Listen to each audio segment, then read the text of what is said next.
जय हिंद दोस्तों। तो आज के इस वीडियो में फिर से एक बार हम लोग इतिहास के पन्नों पे जोर डालते हैं और आज की इस वीडियो में हम लोग जानेंगे विजयनगर साम्राज्य में दूसरा वंश सालुब वंश और तीसरा वंश तुलुक वंश के बारे में। कल के वीडियो में हम लोग जान चुके थे संगम वंश, और संगम वंश में जो राजा आया था जिसमें पहला राजा था हरिहर प्रथम, दूसरा था बुक्का प्रथम, तीसरा था देवराय प्रथम, चौथा देवराय द्वितीय और मल्लिका अर्जुन। उसके बाद विरूपाक्ष आया। विरूपाक्ष द्वितीय की मृत्यु जो है यानी हत्या कौन कर देता है तो सालुब नरसिंह कर देता है। ठीक है। और सालुब नरसिंह जैसे ही विरूपाक्ष द्वितीय की हत्या करता है उसके बाद उन्होंने कहा जो अब हम ना तो किसी के सेनापति थे और न ही हम जो है तुम्हारा पूर्वज है, तो आखिर में हम संगम वंश ही क्यों रखे। उन्होंने क्या किया तो सालुब वंश की स्थापना कर दी।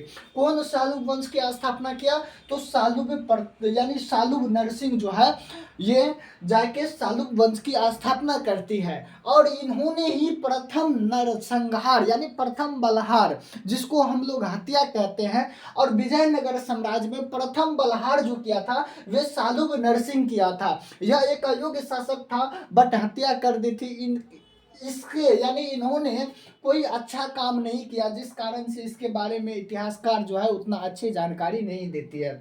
बस इतना बताता है जो सालुब वंश ने ही सालुब वंश की यानी सालुब नरसिंह ने सालुब वंश की स्थापना किया था। उसके बाद आता है इमांडी नरसिंह। इमांडी नरसिंह सालुब नरसिंह के बाद जो आता है वहां पर आता है इमांडी नरसिंह। अब इमांडी नरसिंह जैसे ही आता है तो ये और साला साफ बकलोल था, कुछ का ज्ञान ही नहीं था ससुरा को। बस कुछ ही दिन शासिक यानी शासन किया तब उसके बाद आ गया वीर नरसिंह। और वीर नरसिंह कहा साला जब तू साफ बगलोले हो तो आखिर में तुमको हम क्यों शासक बनने दे। सालुब वंश जो है इसके हाथ से छूट गया, बेचारा बकलोल था, इनको हत्या कर दिया वीर नरसिंह। अब वीर नरसिंह जो है किसकी हत्या कर दी दोस्त तो वीर नरसिंह जो है इमांडी नरसिंह की हत्या कर दी। वीर नरसिंह किसकी हत्या कर दी तो इमांडी नरसिंह की हत्या वीर नरसिंह कर दी। इधर दोस्त अगर हम लोग संगम वंश की बात करें तो संगम वंश का अंतिम शासक कौन था तो विरूपाक्ष द्वितीय था। विरूपाक्ष द्वितीय की हत्या कौन किया था तो सालुब नरसिंह किया था विरूपाक्ष द्वितीय की हत्या। अब सालुब नरसिंह के बाद सालुब वंश की स्थापना होती है। यानी सालुब वंश में दूसरा शासक आया था इमांडी नरसिंह। इमांडी नरसिंह की हत्या कर देती है वीर नरसिंह, और वीर नरसिंह जो है 1509 ईस्वी में इनकी मृत्यु हो जाती है वीर नरसिंह की। ठीक है।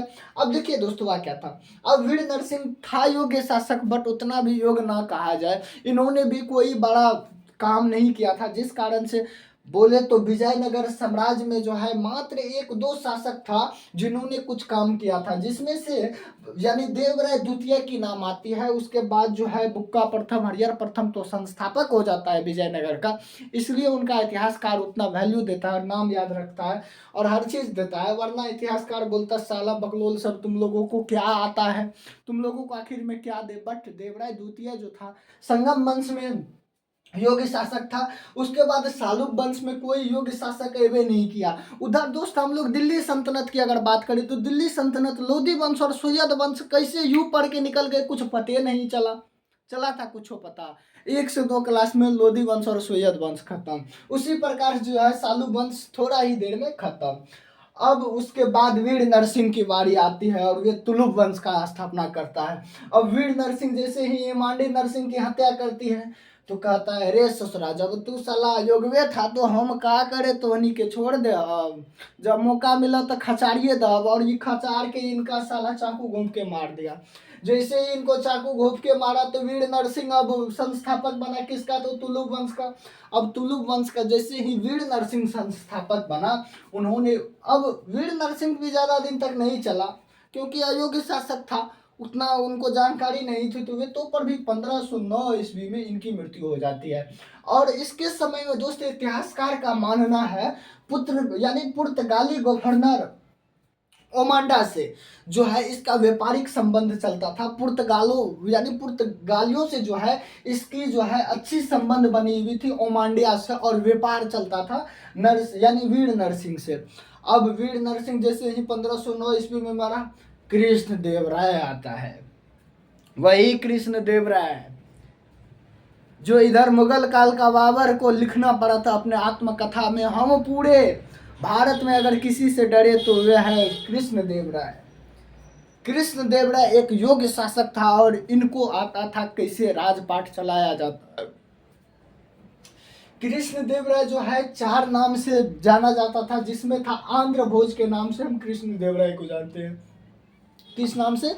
तो आंध्र भोज के नाम से कृष्णदेव राय को जानते हैं। उसके बाद आंध्र पितामह के नाम से कृष्णदेव राय को जानते हैं। अभिनव भोज के नाम से कृष्णदेव राय को जानते हैं। उसके बाद यवन राय संस्थापाचार्य के नाम से कृष्णदेव राय को जानते हैं। मेरा मरकबा में लगता है इनके खत्म हो गया। अब हम क्या करें जब नईखे चलत भी आता। ससुरा ये भी जो है न क्लासे के बीच में टाइम अभी थोड़ा देर पहले लिखे हैं, बढ़िया चल रहा था। अब कहा जाने साला इस ससुरा को कहा हो गया सरवा, कुछ समझ नहीं आता। देखिए अब आप लोगों को क्या है, बस लिखल है सब चीज़, देखते चलिए क्या क्या है। अब वैसे भी है तो विजयनगर छुटकी चुकी सा, लेकिन एग्जाम में साला क्वेश्चनवा जो देखेगा तो भर भर के आयल बा। इस का यानी इससे है जो आप नहीं छोड़िए इनको, चुकी सी है बट बहुत क्वेश्चन पूछा जाता है। अब पूछ देगा जो कृष्णदेव राय को, यानी कृष्णदेव राय को हम कितने नाम से जानते थे, तो अब क्या कहिएगा, आपको पता रहेगा तभी। तो कृष्णदेव राय को हम 4 नाम से जानते थे। उसमें कह देगा आपको आंध्र पितामह किसको कहते थे। अब खोजते रहिएगा जो ससुरा अब कहा के किसको कहा था पता चलेगा जो उसी में गया। लगा दीजिएगा जो अरे साला योग्य शासक तो बाबरे था, बाबरे में मार दो। तो ये गलत होगा। कृष्णदेव राय जो है किसको कहा, यानी 4 नाम से किसको जानते थे, तो आंध्र भोज के नाम से जानते थे, आंध्र पितामह के नाम से जानते थे। उसके बाद अभिनव भोज के नाम से जानते थे। यवन राय यानी स्थापनाचार्य के नाम से जानते थे। किसको, तो कृष्णदेव राय को। कृष्णदेव राय को सारवा अब कहा बताए। कृष्णदेव राय को हम लोग 4 नाम से जानते थे। बस आप लोग सुनिए ना, उसी में तो याद हो जाएगा। क्या दिक्कत है जी, आपको कौन कहता है रटने के लिए। बस सुनिए, हम ही इतना बार बोलते हैं ना जो सबको याद हो जाता है, तो आपको क्यों नहीं होगा।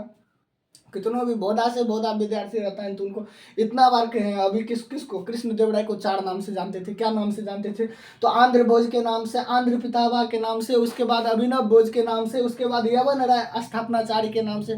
किसी भी बोधा विद्यार्थी को याद हो जाएगा। अब जो दोस्त है, अब इसके बाद जो है इन्होंने एक शहर की स्थापना की थी। कौन, कृष्णदेव राय।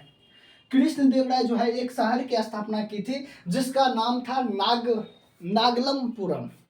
क्या नाम था, तो नागलमपुरम। और नागलमपुरम में जो है एक मंदिर थी, विट्ठल स्वामी मंदिर। उन्होंने विट्ठल स्वामी मंदिर की स्थापना की थी नागलमपुरम में।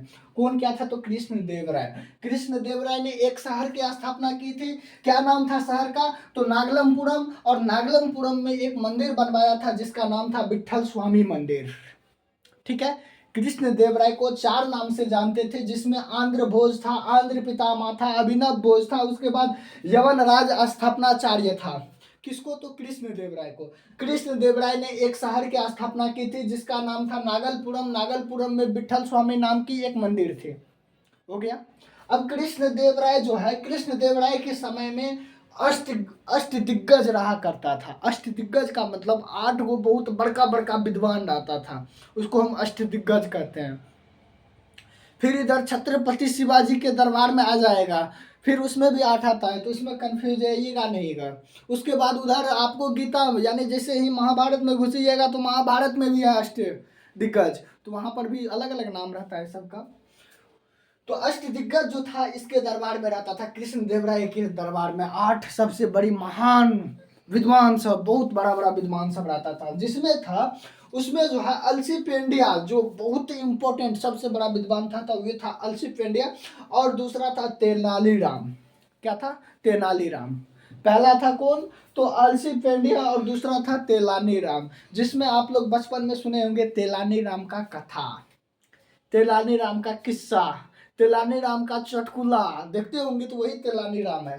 ठीक है। अब उसके बाद जो है अष्टपेंडिया नामक, अष्टपेंडिया जो था, उन्होंने 2 बुक की स्थापना की थी, जिसमें था हरि कथा, उसके बाद मनुचित्र। क्या था, हरि कथा और मनुचित्र। किसका था, तो अष्ट दिग्गज में, अष्ट दिग्गज में तो जो था अलसु पेंडिया था। अलसु पेंडिया ने 2 बुक लिखी थी जिसका नाम था हरि कथा और मनुचित्र। अब कह देगा जो हरि कथा के कौन रचा था, तो आप लोग शासन को खोजिएगा, कौन है कौन है कौन है, पता चलेगा, छोड़ के आ गए। तो अल्पशृंगी अष्टदिग्गज में एक बहुत बड़े विद्वान था जिसका नाम था अलसी पेंडनिया। अलसी पेंडनिया ही हरि कथा और मनु चित्र की रचना की थी। किसके समय में? कृष्ण देव राय के समय में। अब ऐसा बात नहीं है, कृष्ण देव राय भी 2 बुक लिखा था जिसमें है आमुक्त मल्याद, आमुक मल्याद और जमावती कल्याणम। इन्होंने भी 2 बुक लिखे थे जिसमें आमुक्त मलयालम यानी आमुक मल्याद और उसके बाद जामंती कल्याणम, और ये जो है ये संस्कृत में था और ये तेलुगु में था। अब अष्टदिग्गज किस यानी किस भाषा को जानता था? सबसे सर्वाधिक किस भाषा को जानता था? तो वे तेलुगु भाषा को जानता था। तेलुगु तेलुगु अब क्या करे, सर्वा मार्कड़े नहीं चल रहा है, ठीक है, याद रखिए ना बस। अष्टदिग्गज जो है किस भाषा के जानकार था? तो तेलुगु भाषा का जानकार था। अष्टदिग्गज किस भाषा को जानता था? तो तेलुगु भाषा को जानता था। अब कृष्ण देव राय बोला जो साला इतना प्रतापी शासक होने से क्या फायदा जब किसी राज्य पे आक्रमण ही न करे, तो उन्होंने आक्रमण करना स्टार्ट किया। आसपास के जितने भी छोटे बड़े क्षेत्र थे उनको अपने में मिलाना आरंभ किया। कौन? तो अष्ट यानी कृष्ण देव राय, और बहुत ही बड़े साम्राज्य बना लिया था। और तुगलक वंश में विजयनगर को बहुत बड़े शासन के, और इन्होंने क्या किया था, तुंगभद्रा नदी के किनारे जो यानी तुंगभंगरा नदी के जो साइड में वे इधर से बहमनी वाला और इधर से विजयनगर के जो बीच में ये तुंगभद्रा नदी था, तुंगभद्रा नदी के बीच में जो है लड़ाई फसल था, जो कि किसको धो के गया था?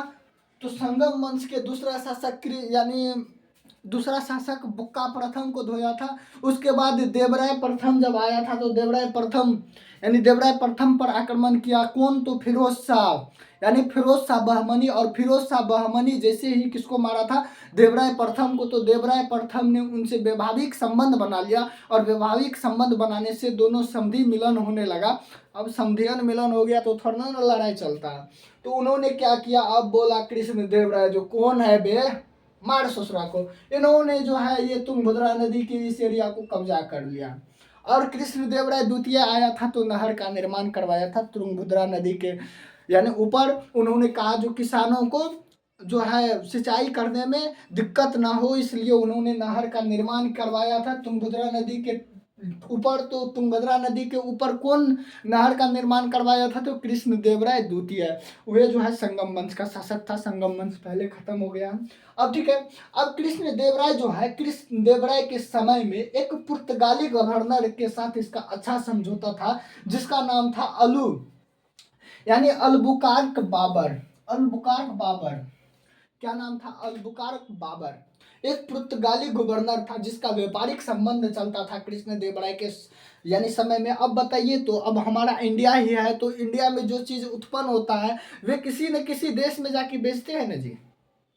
जैसे टाटा नेटवर्क की उत्पादन की वे भेजता है, फ्रांस भेजता है, उसके बाद अमेरिका भेजता है, नेपाल भेजता है, इधर उधर किसी न किसी दूसरे देश में जाके बेचता है या नहीं बेचता है। उसी प्रकार से कृष्ण देव राय जो विजयनगर में जो भी साम्राज्य यानी सामान की उत्पत्ति होती थी तो उनको किसी न किसी क्षेत्र में जाके बेचता था। तो ये एक गवर्नर था, पुर्तगालिन गवर्नर यानी पुर्तगाल सामान को बेचता था जिसका नाम था अलबुकार्क बाबर।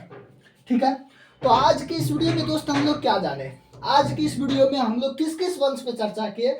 तो विजयनगर साम्राज्य में जो है तो सालुब वंश और तुलुक वंश के बारे में चर्चा किए थे। और यानी कि इसमें जो है सालुब वंश में 2 शासक आया, सालुब नरसिंह और दूसरा आया था इमांडी नरसिंह। और तुलुक वंश में जो है वीर नरसिंह के बारे में जाने। वीर नरसिंह जो है एक छोटा सा राजा बट अयोग्य था, उन्होंने कोई खास काम नहीं किया, बस जो है पुर्तगाली गवर्नर ओमंडिया से उसका संबंध चलता था और यानी व्यापारिक चलता था किससे? तो ओमंडिया से। उसके बाद जो आया कृष्ण देव राय आया। कृष्ण देव राय इतना योग्य शासक था जो इसका आत्मकथा अपने जो है बाबर भी लिखता था।